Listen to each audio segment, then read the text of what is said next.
ফিদা হাসান, আপনাদের সকলকে আমন্ত্রণ জানাচ্ছি যমুনা টেলিভিশনের নিয়মিত আয়োজন 24 ঘন্টা থেকে। আপনারা জানেন বাংলাদেশ সময় রাত 11টায় আমরা সাধারণত সমসাময়িক নানান প্রসঙ্গ নিয়ে কথা বলি। আজও এর ব্যতিক্রম নয়। তবে আজ আমরা আমাদের আলোচনার বিষয়বস্তু নির্ধারণ করেছি আন্দোলনের অনুঘটক কি, অনুপস্থিত, এই বিষয় নিয়ে কথা বলার জন্য আজ আমরা আমাদের স্টুডিওতে 3 অতিথিকে আমন্ত্রণ জানিয়েছি। এরই মধ্যে 2জন উপস্থিত হয়েছেন, তাদের সাথে পরিচিত হতে চাই। প্রথমেই পরিচয় পর্বটা শুরু করবো আমার ডান পাশ থেকে। আমার ডান পাশে আছেন বাংলাদেশ ছাত্রলীগের সাবেক সহসভাপতি ব্যারিস্টার প্রশান্ত ভূষণ বড়ুয়া।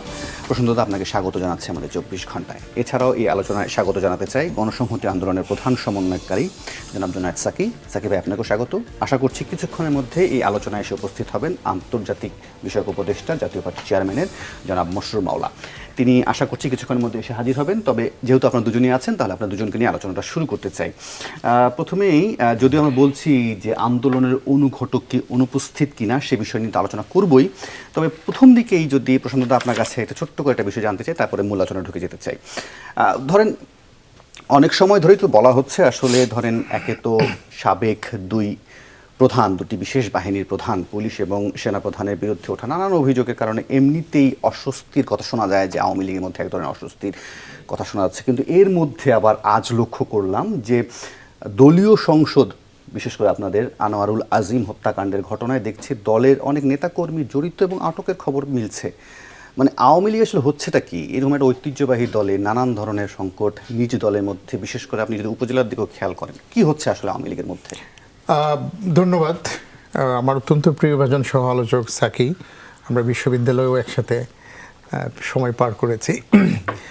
আর যিনি একটু পরে উপস্থিত হবেন তাকেও শুভেচ্ছে। Awami League is an action.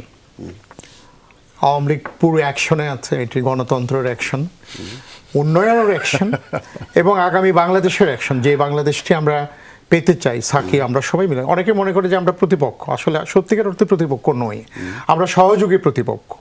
দেশের পক্ষে, গণতন্ত্রের পক্ষে, উন্নতির পক্ষে এবং সর্বোপরি মুক্তিযুদ্ধের চেতনায় সাম্য, মৈত্রী এবং মানবিক বাংলাদেশের পক্ষে আমরা ভিন্ন ভিন্ন প্ল্যাটফর্মে কথা বলি, কিন্তু আমি মনে করি যে আমরা আসলে এক পক্ষেই। যারা বাংলাদেশের স্বার্থের বিরুদ্ধে নানা কারণে তারা অন্য পক্ষ, কিন্তু আমি মনে করি যে আমরা এক পক্ষেই।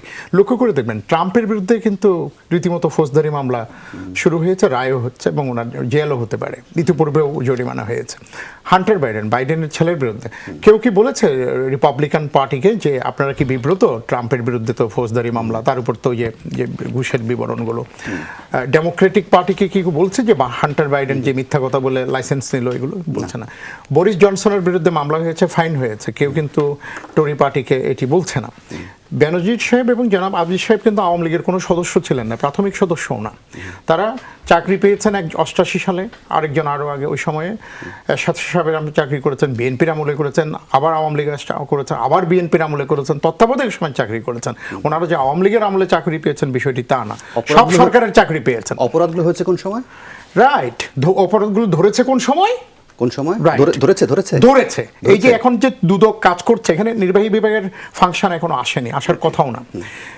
স্বাধীন প্রতিষ্ঠান হিসেবে দুদক তাদের সাংবিধানিক দায়িত্ব পালন করছে অ্যাজ পার দ্য ম্যান্ডেট। আদালত, বিশেষ করে ফৌজদারি বিচার ব্যবস্থা, তাদের আমরা বলি না দাঁত দেখাবেই, স্বাভাবিক ব্যাপার। এটা তারেক সাহেবের বিরুদ্ধে করেছে, কোকোর বিরুদ্ধে করেছে, এখন যাদের কথা বলছেন তাদের বিরুদ্ধে করছে, ভবিষ্যতে যাদের পাওয়া যায় তাদের বিরুদ্ধে করবে।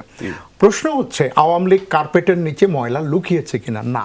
অন্য কাউকে লুকাতে সহযোগিতা করেছে কিনা? না। কারণ দুটি সাংবিধানিক প্রতিষ্ঠান ইন ফুল সুইং অ্যাকশন আছে। তো যেখানে আওয়ামী লীগের ধন্যবাদ পাওয়ার কথা, আওয়ামী লীগ কি 3 বছর বা 4 বছর পর কার্পেট উঠিয়ে দেখলো? নো, অবসরে যাওয়ার 3-4 বছর পর কার্পেট হলো। কর্নেল আকবরের সময় উনি যখন জাহাজ মন্ত্রী, ডেনিশ রাষ্ট্রদূত সংবাদ সম্মেলন করে ঘুষের অভিযোগ করেনি? তদন্ত তো দূরের কথা, কিচ্ছুই তো করেন, তখন তো উনি সরকারে। আর আমাদের এখানে যখন এই কথাগুলো উঠে আসলো, তখন থেকেই তো দুটি প্রতিষ্ঠান বলে না ঊর্ধ্বতন কর্তৃপক্ষের নির্দেশের জন্য তো অপেক্ষা করতে হয়নি, স্বয়ংক্রিয়ভাবে। বরং ইট প্রুভস দুদক এবং আমাদের ফৌজদারি বিচার ব্যবস্থা যে উদ্দেশ্যে করা হয়েছিল, দার্শনিক ভিত্তিটা কি, যে এগুলো স্বয়ংক্রিয়ভাবে ফাংশন করবে, উপরের নির্দেশের জন্য বসে থাকবে না। And that it. তাহলে তাদেরকে তো উল্টো আপনি ধন্যবাদ জানাবেন। আর সরকার কিংবা সরকারি দল বা কেউ, আপনি একটা উদাহরণ দেখাতে পারবেন কেউ সেখানে প্রতিবন্ধকতা তৈরি করেছে, কিংবা ক্রিমিনাল প্রসিডস, অপরাধ লব্ধ যে সম্পদ এগুলো যে এখন জব্দ করেছে, যেই প্রক্রিয়ায় যাচ্ছে, সেখানে কেউ কোনো হস্তক্ষেপ করেছে, এমনকি ন্যূনতম একটা বিবৃতি দিয়ে বিরোধিতা করেনি। অর্থাৎ government is in the right track, is in the full action. তদন্তটা আগাক। শোনেন, তদন্তের একটা বিষয়, এখনো কিন্তু ওনার নামে মামলাও হয়নি। ব্যানার্জি সাহেবের কথা বলছি, মামলা হতে পারে, নাও হতে পারে, এটা দুদক ঠিক করবে। ওনার শাস্তি হতে পারে, নাও হতে পারে, এটাও আদালত শেষ পর্যন্ত যেতে হবে। এখন বিএনপি একটা কথা বলা শুরু করেছে যে এখনই কেন তাকে ধরা হলো না। তাহলে তারেক সাহেবের যে দণ্ড হওয়ার পরপরই আপনি সাথে তুলে দিলেন গঠনতন্ত্র থেকে নির্বাচন কমিশনে পাঠানোর আগে, যুক্তি দিলেন কি না উনি তো এপিলেট ডিভিশন পর্যন্ত এখনো দণ্ডিত হননি। তো যেটা আপনি তারেক সাহেবের জন্য চান এপিলেট ডিভিশন পর্যন্ত বসে থাকতে হবে, অন্যের ক্ষেত্রে কেন বলেন যে কাল মামলা হওয়ার আগেই কেন অ্যারেস্ট করলেন না? আনোয়ারুল ইসলামের ক্ষেত্রে কার্পেট তুলে কি পাওয়া গেল? এইটি একটা এখনো তো আমি এটি জানি না সত্যিকার অর্থে, কারণ এটি তদন্ত এখনো দুই দেশেই চলমান। তদন্ত শেষ হলে বুঝতে পারা যাবে এখানে কারা কারা যুক্ত ছিল। স্বরাষ্ট্রমন্ত্রী বলছেন যে অনেকে ধরা হচ্ছে, ধরা পড়বে, তাহলে তারা কারা? উনি সঠিক কথাই বলেছেন, যাদেরই নাম তদন্তে আসবে, আপনার নাম তদন্তে আসলে আপনাকে ধরবে, আমার নাম আসলে আপনাকে ধরবে, এটা তদন্তই বলবে। তদন্তে যা পায়, অনেক সময় ওনারা হয়তো তদন্ত শেষ না হওয়া পর্যন্ত তদন্তের স্বার্থে সব কথা বলেন না, কোথাও বলে না, পৃথিবীতে বলার কথাও না। কিন্তু যদি তদন্তে আসে ধরবে, এটা ঠিক কথাই বলেছেন। প্রধান যেগুলো বলছেন সেগুলো কি? উনি তো একই কথা বলছেন যে ছবি কাউকে দেয়া হয়েছে কিনা, যদি আসে তা আরো কারো যুক্ত ছিলেন। শেষ হওয়ার আগে যেসব তথ্য উনি দিচ্ছেন একেবারে বিভৎস কিছু বর্ণনা, সেগুলো কি বলবো? ওকে, এখানে একটা বিষয় আছে, এখানে এক ধরনের রেস্ট্রেন্ট অ্যাপ্লাই করতে হয়। এখানে আবার জনগণের চাহিদাও পূরণ করতে হয়। আপনাদের মাধ্যমে মানুষ জানতে চায় যে কি হলো, আমরা আরো বেশি প্যানিকড হচ্ছে কিনা। একদিকে জনগণের তথ্য জানার অধিকার, সেটি কিছুটা মিট করতে হয়, সেটা ওনারা করেন। আবার তদন্তের স্বার্থে সবকিছু ওনারা বলেন না। আমার ধারণা উনি সবকিছু বলছেন না। জি দাদা, অসংখ্য ধন্যবাদ। আমাদের এই আলোচনার মধ্যে এরই মধ্যে জাতীয় পার্টির চেয়ারম্যানের আন্তর্জাতিক বিষয়ক উপদেষ্টা জনাব মশরুর মাওলা এসে উপস্থিত হয়েছেন। জনাব মশরুর মাওলা, আপনাকে স্বাগত জানাচ্ছি। ধন্যবাদ দিয়েছি। আপনি নিশ্চয়ই বলছিলেন প্রশ্নটা যেগুলো শুনছিলেন, কিন্তু এই ফাঁকে আপনাকে যাওয়ার আগে আমি বরং জোনাদ সাহেবের কাছে শুনতে চাইবো। আপনি শুনছিলেন সুন্দর বিশ্লেষণ। আমরা যেটা আলোচনার বিষয়বস্তু নির্ধারণ করেছি যে আন্দোলনের অনুঘটক কি অনুপস্থিতির কথা বলছি কিনা, বিশেষ করে যারা আন্দোলন করছেন তারা এই প্রসঙ্গটা সবসময় সামনে নিয়ে আসেন যে একটা আন্দোলন আসলে রাজপথ থেকেই সফল হয়, এবং সেই আন্দোলনকে সার্থক করতে বেশ কিছু অনুঘটকের কথাও তারা উচ্চারণ করেন। যেমন সেই অনুঘটকের দায়িত্ব তারা বলেন হয় আদালত পালন করে, অথবা বলা হয় সচিবালয় থেকে আসে, অথবা বলে কোনো সুসংগঠিত বাহিনীও সেটা অনুঘটক হিসেবে কাজ করে, বা সাংবিধানিক প্রতিষ্ঠানগুলো কাজ করে। এই অভিযোগটা করা হয় যে গত 15 বছর ধরে আসলে ক্ষমতাসীন দল এই সকলগুলোকে একেবারে দলীয় করে ফেলার পরে এগুলোর অনুঘটক হিসেবে কাজ করছে না। কিন্তু এর বাইরেও এখন যে 3টি প্রসঙ্গ নিয়ে কথা বললাম, নিশ্চয়ই একটা সরকারি দল বা একটা ক্ষমতাসীন দলের জন্য অস্বস্তির বিষয়। পাশাপাশি দ্রব্য মূল্য বলেন, বেকারত্ব বলেন, ফসলের দাম না পাওয়া বলেন, ধনীদের সম্পদ আহরণ বাড়তি হয়ে যাওয়া বলেন, এগুলো কি কোনোভাবে অনুঘটকের কাজ করে কি না মানুষকে সংক্ষুব্ধ করতে বা একটা আন্দোলনকে সবাইকে একত্রিত করতে? ধন্যবাদ আপনাকে, সবাইকে সালাম এবং শুভেচ্ছা। আপনি এতক্ষণ ধরে যা বললেন মোটামুটি তো অনেক কথাগুলো বলেই ফেললেন। তো ওই আপনার কথাগুলো আর পুনরাবৃত্তি না করি, একটা জিনিস বলি যে এই যে 15 বছরে, বিশেষত 14 সালের পর থেকে যেভাবে পুরো রাষ্ট্রযন্ত্রটাকে, আমি বহুবার এই কথাটি বারবার বলেছি যে পুরো রাষ্ট্রযন্ত্রটাকে পকেটে ঢুকিয়ে ফেলা হয়েছে। সবগুলো প্রতিষ্ঠানের কর্তা ব্যক্তি তারা নিয়োগ দিয়েছেন, তারা ভোট কেটে ওনাদের ক্ষমতায় রাখবেন, আর তার বিনিময়ে এনারা যা ইচ্ছা তাই করবেন। সেই ক্ষেত্রে জেনারেল আজিজ সাহেব এবং সাবেক আইজিপি বেনজির সাহেব এনারা হচ্ছেন দুটো উদাহরণ মাত্র। এটা আরও বহুজনের ক্ষেত্রেই প্রযোজ্য, এবং এর মাধ্যমে ওই সরকারকে ভোট ছাড়া ক্ষমতা রেখেছেন, ভোট কেটে, মধ্যরাতে ভোট কেটে ক্ষমতায় রেখেছেন, দামি নির্বাচন দিয়ে ক্ষমতায় রেখেছেন, এবং সেই বিনিময়ে তারা যখন যা ইচ্ছা তাই করার সুযোগ পেলেন, তো তাদের সম্পত্তির রিপোর্ট পড়তে না আমরা ক্লান্ত হয়ে যাই, শেষ হয় না আর। আমি তো একটা রিপোর্ট পড়ছিলাম জেনারেল আজিজ সাহেবের, তো দেখলাম যে আসলে পড়তে কিছুতেই আর শেষ হচ্ছে না, জমি, বাড়ি ইত্যাদি ইত্যাদি। তো সেই রকম বেনজির সাহেবেরও অনেক সম্পত্তি।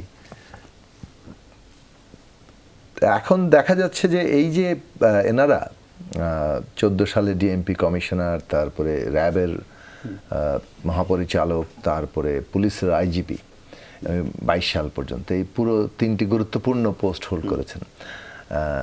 এছাড়াও আরও গুরুত্বপূর্ণ পোস্টে ছিলেন। তো এইগুলো করার পরে এই সম্পত্তি করেছেন, তার সার্ভিসে থাকাকালীন সময়ে তার বিরুদ্ধে অভিযোগ এসছে, আন্তর্জাতিকভাবেও এসছে, এবং সেগুলোর সময় আমরা কি শুনেছি? এগুলো হচ্ছে সব দেশের বিরুদ্ধে ষড়যন্ত্র।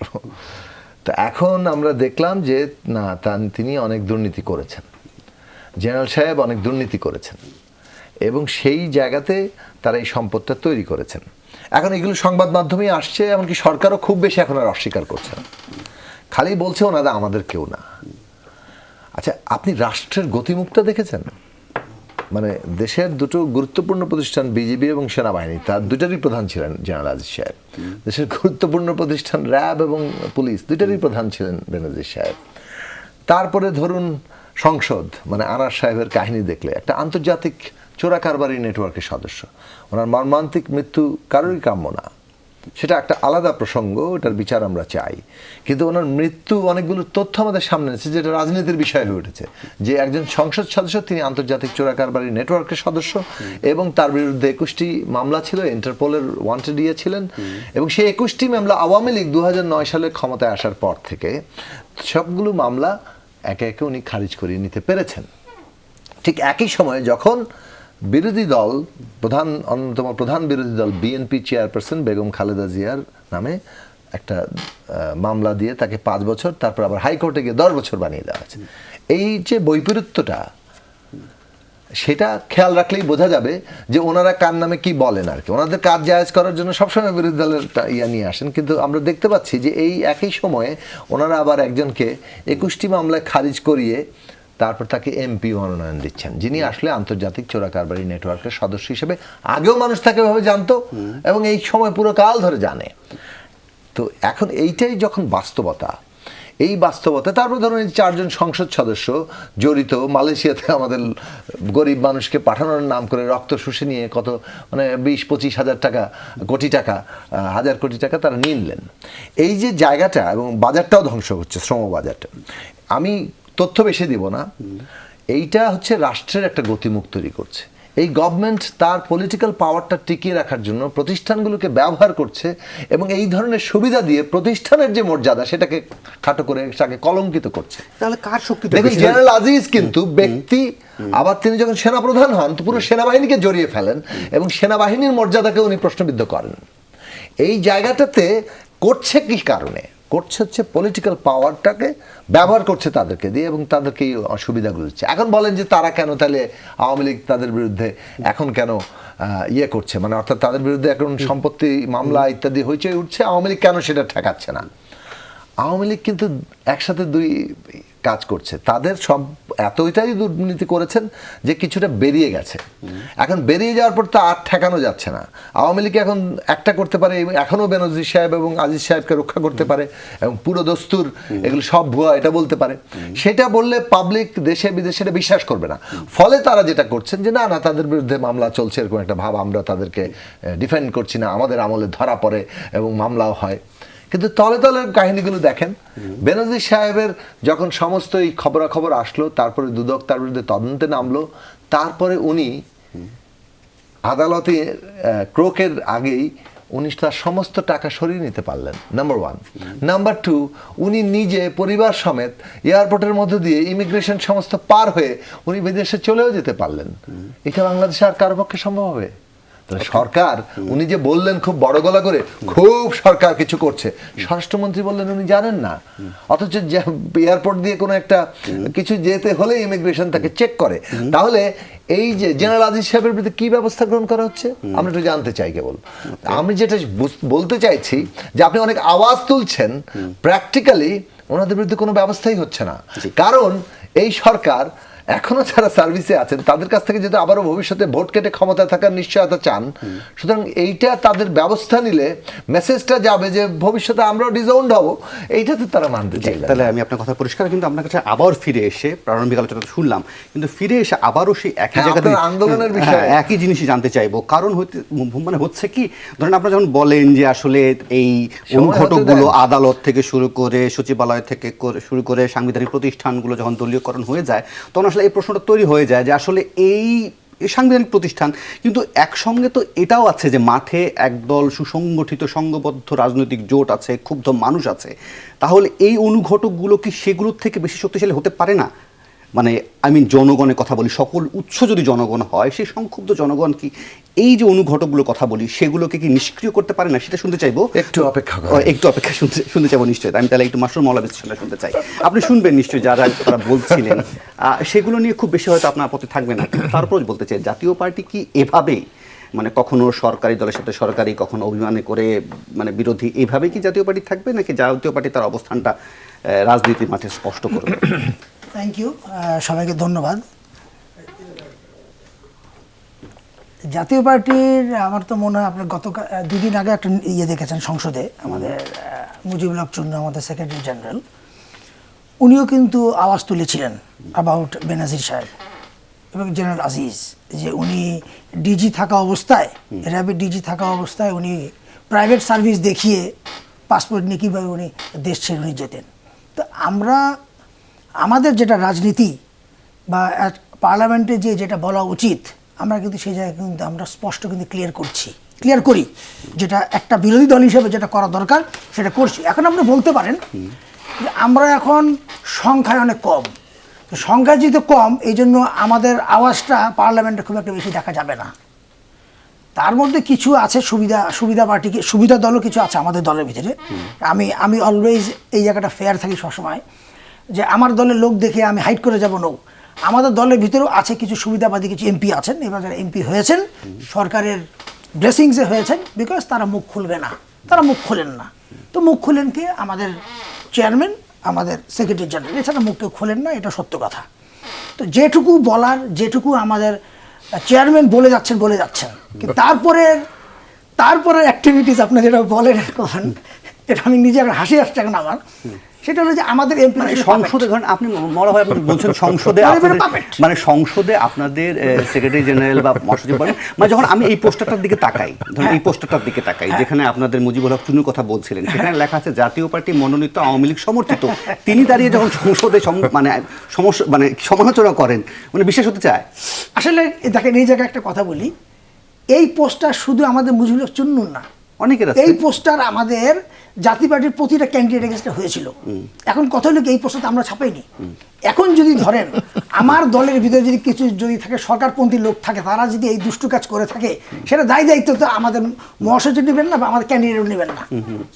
তো এটি আসলে হয়ে আসছে। তাহলে এই যে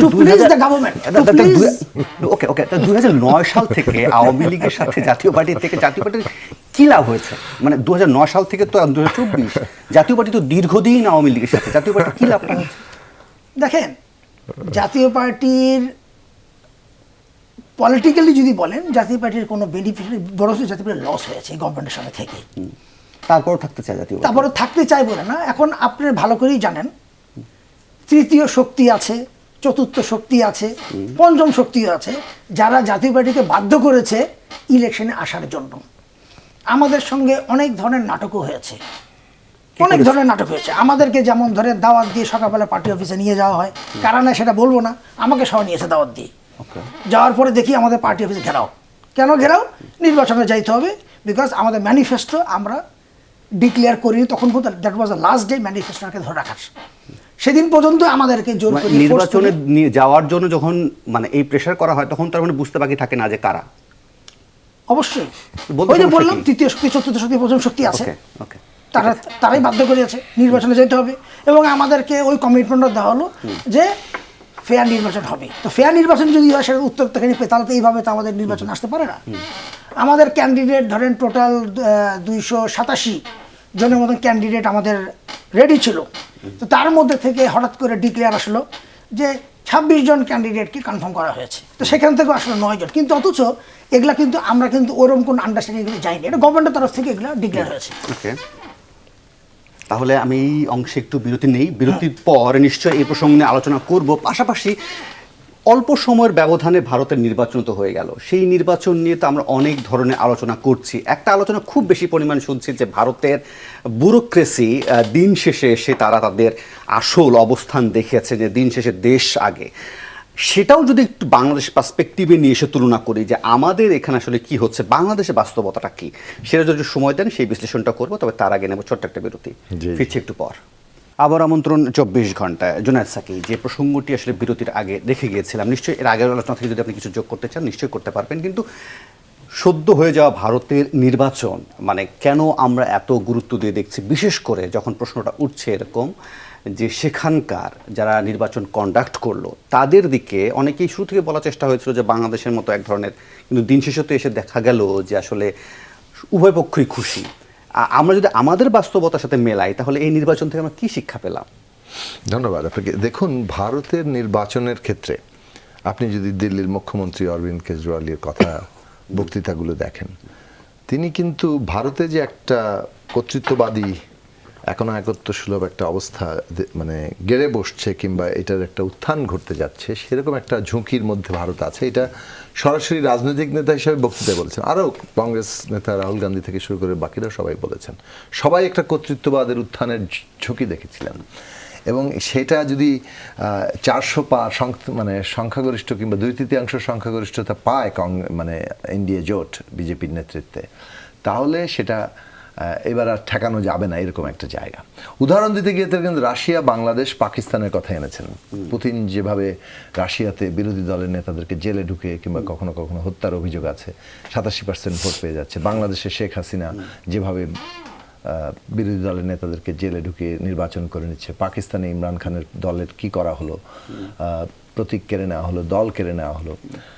তো এই বাস্তবতাটায় ভারতও সেই দিকে যাচ্ছে, এরকম অনেকগুলো লক্ষণ। তারা মুখ্যমন্ত্রীদেরকে জেলে পাঠানো, বিরোধী দলের নেতাকর্মীদের জেল নিয়ে আসা, অন্যান্য বিভিন্ন দলকে ভেঙে দেওয়া, প্রতীক কেড়ে নেওয়া, দল কেড়ে নেওয়া, তো এইগুলো প্রবণতাকে ওনারা ঠেকেছেন। কিন্তু ভারতে এখনো যে জিনিসটা হচ্ছে যে এটা হচ্ছে এখন কর্তৃত্ববাদের দিকে যাচ্ছে, কিন্তু পুরোপুরি যে এখনো উঠতে পারেনি।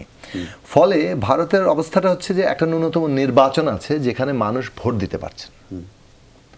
পাকিস্তানেও কিন্তু এই ঘটনাটা দেখবেন যে এত কিছুর পরেও কেউ অভিযোগ তোলে না যে আমরা ইলেকশন কেন্দ্রে গিয়ে ভোটটা দিতে পারিনি। পাকিস্তানে উঠেছে ভোট গণনার ক্ষেত্রে ম্যানিপুলেশন, আর ভারতে গণনায় ম্যানিপুলেশন হতে পারে বলে একটা আশঙ্কা ছিল, কিন্তু শেষ পর্যন্ত সেটাও বড় আকারে বিরোধী দলের দিক থেকে অভিযোগ ওঠেনি।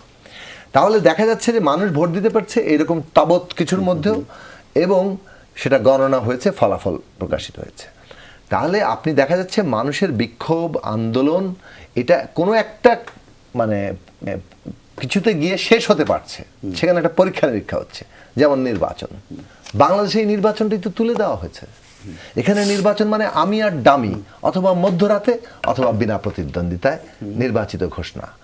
এইটাও তো মডেল 14, 18, 24। এই মডেলে আপনি অনেক কিছু করতে পারবেন, শেষ পর্যন্ত ভোটটা দিতে পারবেন না। এই হচ্ছে বাংলাদেশের মডেলটা। এই মডেলটা তারা কিভাবে করতে পেরেছে? এই যে জেনারেল আজিজ বেনজির সাহেব, এই যে আমলাতন্ত্র, এই যে মিডিয়া, এই যে ব্যবসায়ী, এই যে তারা সমস্ত মানে প্রতিষ্ঠানগুলোকে দখল করেছে, এই দখলের মধ্যে দিয়ে এই কাজটা তারা সম্পন্ন করেছে। আমি আবারও বলি, আমাদের এখানেও তো সেটাই বলছে যে আমাদের এখানে যে একটু বলছেন সেখানেও তো সেগুলো চেষ্টা হচ্ছে, কিন্তু সেখানে তো সব কিছুর বাইরে গিয়েও বিরোধী জোটগুলো এই স্রোতের বিপরীতে তো দাঁড়িয়ে থাকলো বা দাঁড়িয়ে গেল। ভোটটা আছে, ভোটটা দিতে পেরেছে মানুষ। অর্থাৎ বাংলাদেশের বাস্তবতা আর ভারত পাকিস্তানের বাস্তবতা এক নয়। বাংলাদেশের বাস্তবতা হচ্ছে আপনি এখানে রাষ্ট্র বলতেছে, বলে না যে বিএনপির কিংবা বিরোধী দলের আন্দোলন করার মুরদ নাই। কথাটা অর্থ কি? আমার হাতে রাষ্ট্র, পুলিশ, সমস্ত কিছু আছে, আমি বন্দুক তাড়া করব, এখন আপনি পারলে আমাকে ঠেকান, এই তো কথা। তা আপনি আমাকে সরাসরি আহ্বান করছেন যে রাইফেল নিয়ে নামেন। মানে এইটা তো কোনো এই তার মানে ডেমোক্রেটিক আন্দোলন করে একটা এইরকম রাষ্ট্রশক্তি যারা নির্বাচনকে মানে উঠিয়ে দিয়ে মানুষের ভোট কেড়ে নেওয়ার জন্য যারা ব্যবহৃত হচ্ছে, এই শক্তির মোকাবেলা করতে হচ্ছে বিরোধী দলকে। এটা একটা সম্পূর্ণ নতুন বাস্তবতা। আমি যে লাইনটা দিয়ে শেষ করতে চাই সেটা হচ্ছে এই নতুন বাস্তবতায় আন্দোলন করে কিভাবে এই রাষ্ট্রশক্তিকে মানে মানে পরাভূত করতে হবে, জনগণের সংগ্রামটা বিজয়ী হবে, যেটা আপনি বলছেন জনগণই শক্তির কেন্দ্র, সেইটা একটা নতুন ব্যাকরণ সামনে আনতে হবে। পুরনো সব ব্যাকরণ দেওয়ার হচ্ছে না, পুরনো সব ব্যাকরণ হারিয়েছে। আচ্ছা, ঠিক আছে মশরুফ মাওলা, আপনার বিশ্লেষণটা শুনতে চাইবো। আমাদের ভারতের দিকেও তাকায়, বারবার প্রসঙ্গটা আসছে, সেখানে দেখছি যে মোদি সাহেবের কপালে যে চিন্তার ভাঁজ ফেলছেন, তাদেরই জোটের সঙ্গী কেউ কখনো চন্দ্রবাবু নাইডু বা শিন্ডে বা অজিত পাওয়ার, তারা এক ধরনের কপালে ভাঁজ ফেলছেন।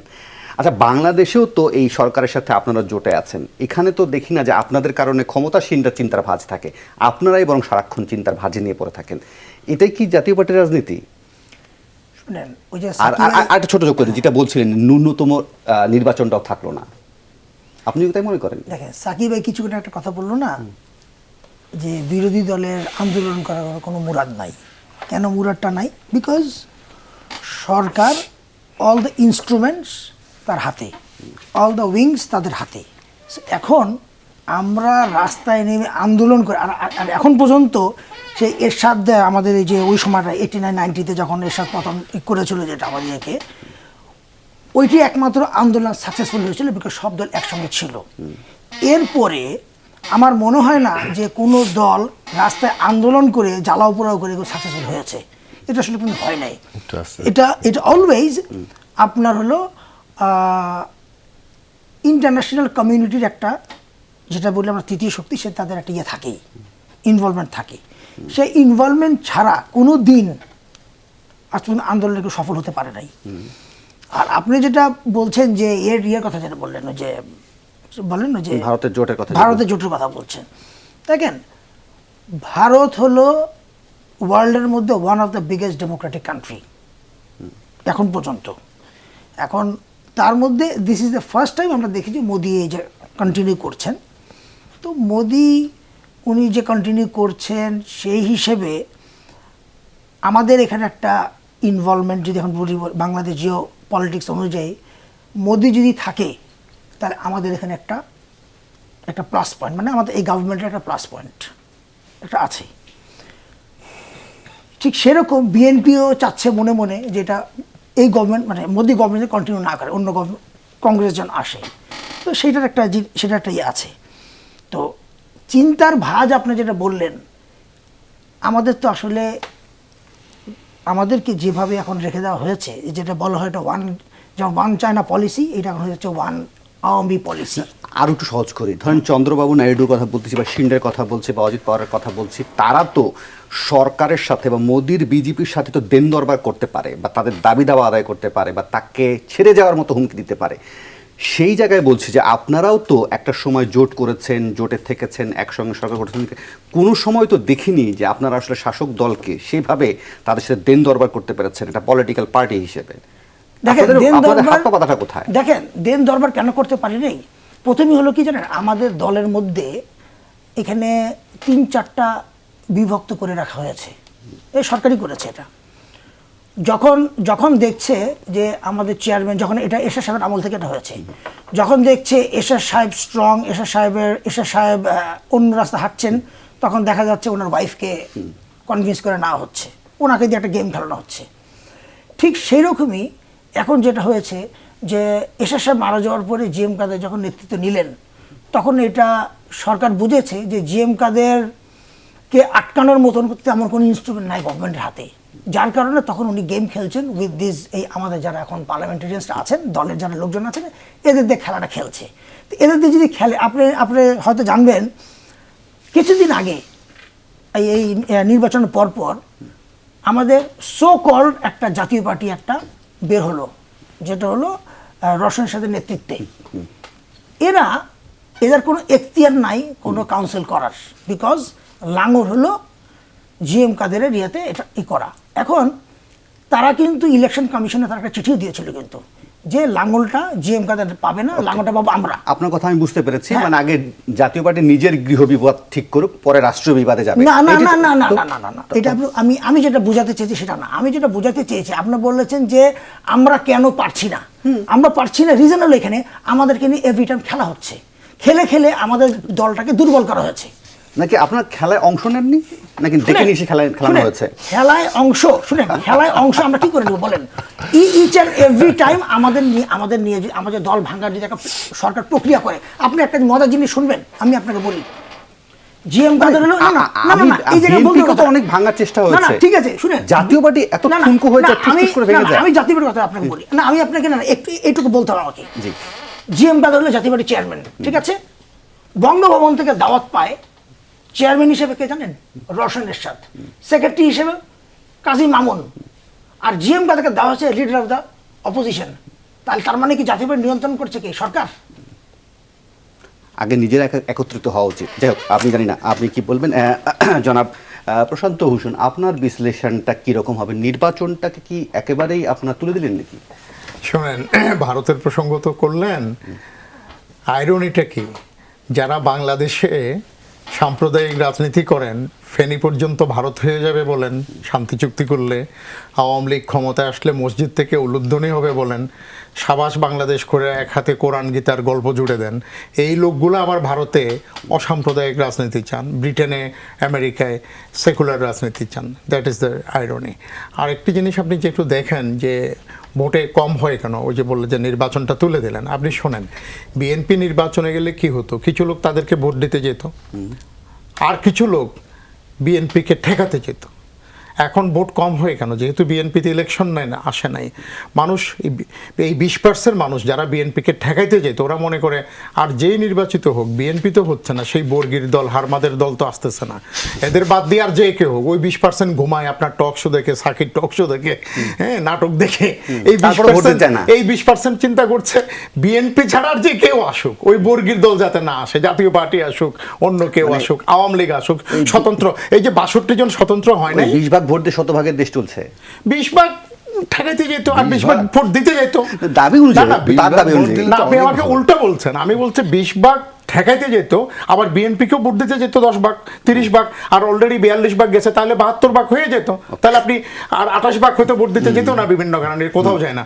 লন্ডনের মেয়র নির্বাচনে এত কিছুর পরে 40%-এর উপরে ভোট যায় নাই।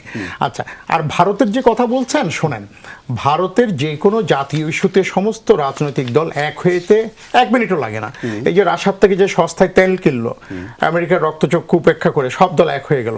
আর আওয়ামী লীগের নেতৃত্বে যখন দুইটা সমুদ্র সীমা জয় হলো, বিএনপি ধন্যবাদ দিয়ে 24 ঘন্টার আগে ধন্যবাদটা প্রত্যাহার করেছে প্রথমবার, দ্বিতীয়বার আর ধন্যবাদ দেওয়ার কোনো ঝুঁকিও নেয় নাই। তারপর যখন বাংলাদেশ সেনাবাহিনীকে আপনার পিস কোড থেকে প্রত্যাহার করার কথা বলা হলো, বিএনপি ওখান থেকে ডিস্টেন্স না করে হাসতে হাসতে উল্লসিত মহাসচিব বললেন আমাদের সাথে তাদের কথা মিলে গিয়েছে। যেখানে জাতীয় স্বার্থেও আপনি এক হতে পারবেন না, সেখানে আপনি ভারতের বা অন্য কোনো দেশের উদাহরণ বাংলাদেশে আমরা কিভাবে দিব? অ্যান্ড দ্যাট ডাজ অ্যাপ্লাইজ হয় না।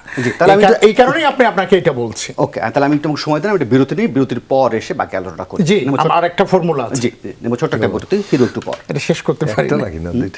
আবার আমন্ত্রণ 24 ঘন্টায়। খুব বেশি হয়তো সময় পাবো না, আশা করি সবাইকে 2 থেকে আড়াই মিনিট দিতে পারবো, এর মধ্যে শেষ করার চেষ্টা করবো। একদম শেষ পর্যায়ে আমরা এসে গেছি। মশরুর মাওলা, যেটা আবারও বলতে চাই যে ধরেন আবারও ভারত প্রসঙ্গটা যেহেতু সামনেই আসে বারবার, সেক্ষেত্রে একটু জানতে চাইবো যে ধরেন আমরা দেখলাম গত 8.5 দশকের মধ্যে মনে হয় এরকম একটা নির্বাচনের পর একসঙ্গে আমরা দেখলাম দুপক্ষকেই মানে সন্তুষ্ট হতে বা মিষ্টি বিতরণ করতে, সেক্ষেত্রে সেখানে পারা যায়। আমাদের এখানে কি এরকম একটা সবার অংশগ্রহণমূলক নির্বাচনের কোনো প্রক্রিয়া, সম্ভাবনা, আশা, বাস্তবতা, আন্দোলন কোনো কিছুই দেখেন? শুনেন, এটা হলো সম্পূর্ণ সরকারকে মানে আওয়ামী লীগের উপরে ডিপেন্ড করছে। আওয়ামী লীগ যদি চায় সুষ্ঠু নির্বাচন দিতে, তাহলে দিতে পারেন। মানে এটার জন্য আওয়ামী লীগের উপর নির্ভর করতে হবে? অফকোর্স, বিকজ সব কিছু তো এখন তাদের কন্ট্রোলে, ইনস্ট্রুমেন্ট তো তাদের কন্ট্রোলে, প্রশাসন তাদের কন্ট্রোলে। এখন আপনার নর্মাল কাজে চিন্তা করেন, এই যে কিছুদিন আগে যে উপজেলা নির্বাচন যে হলো, সেইখানে দেখা গেছে কি আমাদের ওখান থেকে 2 থেকে 3 জন চেয়ারম্যান বেরিয়েছে। সুন্দরগঞ্জের কথা বলি, সুন্দরগঞ্জে ওখানে আওয়ামী লীগের যে সভাপতি যে উনি ওপেনলি টাকা ঢেলেছেন, এবং প্রশাসন কিন্তু দেখছে, প্রশাসন কিন্তু কিছু বলছে না, ইগনোর করে যাচ্ছে। মানে ওকে, আমাদের ক্যান্ডিডেটকে কমপ্লেন করছে, ইগনোর করছে, কোনো কথাই নেই।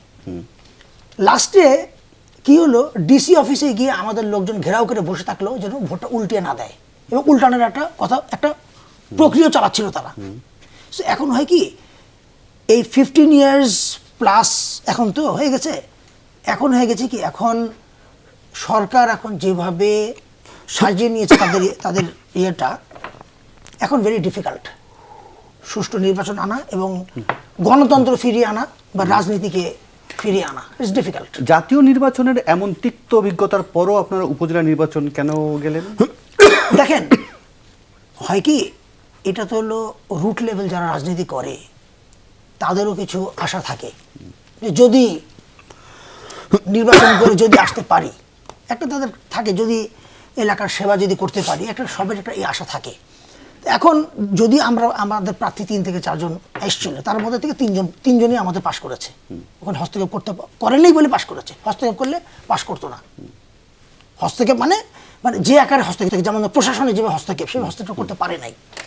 এখন এখন হয় কি, ওরা লোকাল গভর্নমেন্টের ক্ষমতা কি আছে? এটা তো তেমন কোনো ক্ষমতা কিন্তু লোকাল গভর্নমেন্ট হাতে নাই। ফান্ড আসবে, যেভাবে ফান্ডটা আসবে ডিস্ট্রিবিউশন, সেখানে আপনার এখানে না, বাকি জোটরা যেভাবে এই ধরনের উপজেলা নির্বাচন বলেন বা সংসদ নির্বাচন যেভাবে আপনি কমপ্লেন করছেন, তারা তো একেবারে স্ট্রিক্ট থেকেছে, কোনো দলই যায়নি। কিন্তু জাতীয় পার্টির মধ্যে তো এই ধরনের বিষয়টা আসলে আমি এখন স্পষ্ট হতে পারি না। যাই হোক, আমি জুনায়েদ সাকি, তা আপনার একটু বিশ্লেষণটা শুনতে চাইবো। যেভাবে বলছিলেন মশরুর ভাই যে মানে এই সুষ্ঠু নির্বাচন করতে গেলেও সেটা আওয়ামী লীগের উপর নির্ভর করতে হবে, বাকিদের তাহলে কোনো গুরুত্ব থাকলো না রাজনীতি মাঠে। না, আওয়ামী লীগের সুষ্ঠু নির্বাচন তো হচ্ছে একটা বিনা ভোটের নির্বাচন, তাকে 35% দেখানো, তারপর বলা যে মানুষ ধান কাটতে ব্যস্ত ছিল, এই জন্য ভোট দিতে আসতে পারে নাই। তার ব্যারিস্টার প্রশান্ত তো বেশ অনেকগুলো আপনার সামনে তত্ত্ব হাজির করলেন যে কেন আসলে মানুষ আসে নাই। মানুষ যেহেতু বিএনপি আসলেই বিএনপিকে তাড়ানোর জন্য সব ভোট দিতে চলে আসতো, সেই জন্য বিএনপি যেহেতু নাই, এই জন্য তারা ভোট দিতে আসে নাই। এইরকম চমৎকার মানে গল্প আমরা শুনতে পাচ্ছি, এইগুলোই শুনতে থাকবো। কিন্তু আওয়ামী লীগ ওই মানে বিনা ভোটে, বিনা প্রতিদ্বন্দ্বিতা, মধ্যরাতের ভোট অথবা ডামির ভোট, এবং 5%কে 35% বলা, এটা হচ্ছে আওয়ামী লীগের ফর্ম। এখন এইরকম একটা বিষয়ে যখন অবস্থাটা দাঁড়িয়ে যায় এবং রাষ্ট্রশক্তিটা সবগুলোকে আপনি ব্যবহার করতে পারেন, তো তখন মানুষের নতুন ব্যাকরণে রাজনীতিটা করতে হবে। সেই ব্যাকরণটা করতে করতেই তৈরি হবে। কেউ তো আর ম্যানুয়াল লিখবে তারপর আমরা পলিটিক্সটা করবো, ব্যাপারটা তো এরকম না। তবে এটা ঠিক যে বিরোধী দলগুলো, যেটাকে আমি বুঝি যে তারা নিজেদের সামনে লড়াই ছাড়া অন্য কোনো পথ দেখতে পাচ্ছে না। এখন লড়াই যত কঠিনই হোক, সেই লড়াইয়ের পথটাকেই তাদের তৈরি করতে হবে। দ্রব্যমূল্য, মূল্যস্ফীতি এমন জায়গায় সরকার নিচ্ছে, কিছুতেই তারা ধরে রাখতে পারছে না। ঋণ খেলাপি এবং পাচারকারী, এইটা আরও বেশি প্রবলভাবে বাড়বে। বাজেটটা সেইভাবেই, বাজেটের নীতি কাঠামো সেই দিকেই। ঋণের বোঝা আরও ঘাড়ে মানুষের মধ্যে চাপবে। বাজেটের পুরোপুরি ফ্রেমওয়ার্ক, বাজেট এই ঋণ নির্ভর একটা বাজেট। এবং আপনি যদি দেখেন যে যেভাবে আসলে জনগণের টাকা কতিপয়ের পকেটে ঢুকিয়ে দেওয়ার যে চেষ্টা, সেটা সরাসরি সরকার করছে এই বিদ্যুতের নামে, এই দ্রব্যমূল্যের নামে, জিনিসপত্রের দাম এবং সামগ্রিক আর্থিক ব্যবস্থাটা যেভাবে আসলে করা হচ্ছে, ব্যাংকগুলোর কর্তৃত্ব চলে যাচ্ছে, এগুলো মানুষকে যাকে বলে নাভিশ্বাস তোলার মতো দিকে নিয়ে যাচ্ছে। হ্যাঁ, আমরা বক্তৃতায় যখন এই কথাগুলো বলি, কিন্তু বাস্তবত এটা কিন্তু এখন মানুষ অনুভব করতে শুরু করেছে। সত্যি সত্যি দেশের বিরাট সংখ্যাগরিষ্ঠ মানুষ বাজারে যায় এবং আগের চাইতে অনেক কম কেনে, এমনকি ওই কম কিনতে গিয়েও তাদের সঞ্চয় ভাঙতে হয়। তার মানে অনুঘটক অনুপস্থিত নয়, অনুঘটক অনুপস্থিত নয়, ব্যাপারটা মানে অনুঘটক তৈরি হচ্ছে, জনগণের মধ্যে ক্ষোভ বিস্ফোরিত হচ্ছে, রাজনৈতিক দলগুলোও প্রস্তুত হচ্ছে। এইটা কখন যে এই যে যাকে বলে যে ক্লিকটা করবে, এটা আপনাকে একটু আমাদেরকে সকলকে অপেক্ষা করতে হবে। কিন্তু আমরা আন্দোলনের মধ্যেই আছি। আমরা ইতিমধ্যে বাংলাদেশ ব্যাংকে ধর্ণা দিয়েছি, বলেছি 30শে জুনের মধ্যে আপনাদেরকে এই ঋণ খেলাপি ব্যাংক, তারপরে পাচারকারীদের তালিকা প্রকাশ করতে হবে, না হলে আমরা জুলাই মাসে আবার আপনাদের সামনে বিক্ষোভে আসবো, অবস্থানে আসবো। আমরা আন্দোলন চালিয়ে যাব এবং এই আন্দোলনের মধ্য দিয়ে আমরা মনে করি যে জনগণও এই জায়গায় অংশ নিবে। পুলিশ দিয়ে আর দমন করে গুলি করে ঠেকিয়ে রাখা যাবে না। প্রশান্ত, কি বলবেন শেষ মুহূর্তে এসে? এই মুহূর্তে নগদ অর্থ এবং খাদ্য সহায়তা পাচ্ছে প্রায় 4.5 কোটি মানুষ। মানে সাকিব ভাই কি আপনাদেরকে রিলিফ দিল নাকি যে আরো কিছু সময় লাগবে? 4.5 কোটি মানুষ, যে দেশে, এই ছোট অর্থনীতির দেশে 4.5 কোটি মানুষ নগদ এবং খাদ্য সহায়তা পাচ্ছে, তারা কি কারণে, কোন দুঃখে এই কানা ছেলে পদ্মলোচনের ডাকে ছাড়া দিবে যে বিদ্যুৎ বিল দিবেন না, পানির বিল দিবেন না, অমুক করবেন না, টমুক করবেন না? কারণ তো অনেকগুলোই আছে বাজারে। উচ্চ মূল্যস্ফীতি, কম রিজার্ভ, ডলারের দাম চড়া, বিদ্যুৎ খাত, ভর্তুকি, বাংলাদেশের কৃষক বিএনপি $1 বিলিয়ন রেখে গিয়েছিল। 20 সেকেন্ড বিএনপি $1 বিলিয়ন রেখে গিয়েছিল। কৃষক ফুলকপির দাম 20 চাই। সেকেন্ড থামাই। ডলার নিয়ে তার মাথা ব্যথা নাই, ডলার দরকার অন্য পরিসংখ্যান কারো। ব্যুরো বলে হচ্ছে বুঝতে পেরেছেন? 9% হচ্ছে সরকারি উন্নয়ন গবেষণা সংস্থা BIDS বলে 15% হচ্ছে আপনার ইনফ্লেশন। প্র্যাকটিক্যালি খাদ্যপণ্যগুলো যদি থেকে তাকান এটা 20-25-30 ভাই মিশরে 35%। আপনি ওনার এই statistics এর কোনো হিসাব দেখেন নাই তো? মুরগির পা খেতে বলেছে সরকারি বিজ্ঞপ্তি দিয়ে।